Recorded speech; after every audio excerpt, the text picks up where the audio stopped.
নতুন এটা ভিডিঅ' লৈ বান্দৰ মৰি থকা আপোনালোকে ক'ৰবাত দেখিছেনে বাৰু?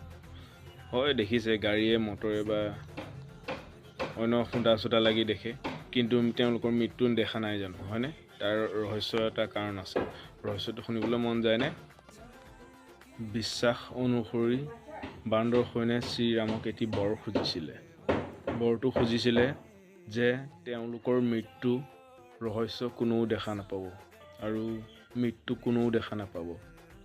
সেইকাৰণে মৃত্যুৰ কমেও প্ৰায় এসপ্তাহমানৰ আগৰ পৰাই তেওঁলোকে বান্দৰবোৰে মৃত্যুৰ বিষয়ে সচেতন হৈ পৰে, মানে সজাগ হৈ পৰে।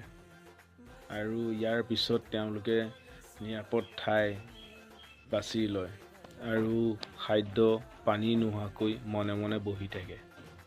আৰু বান্দৰটো মৃত্যু হ'বলৈ সময় ওলোৱাত কোনো অসুবিধা নোহোৱাকৈ ঘন অৰণ্যৰ মাজলৈ সাপোলবোৰৰ মাজত শুই থাকে, জানেনে বাৰু? আৰু উঁইবোৰক তেওঁ মৃত শৰীৰটো খাবলৈ দিয়ে। আৰু ভুলবশত বান্দৰটোৰ মৃত্যু হ'লে বান্দৰবোৰে মিলি সাপোলত বান্দৰটো গতাই দিয়ে, চাবচোন। আৰু বান্দৰটো মৃত্যু হোৱাৰ ৰহস্য কাৰণ হ'ল সেইটোৱে, আমি যেন বান্দৰ মৃত্যু হ'লে দেখা নাপাওঁ। ৰহস্যটো হয়নে নহয় আপোনালোকে কমেণ্টত জনাবচোন।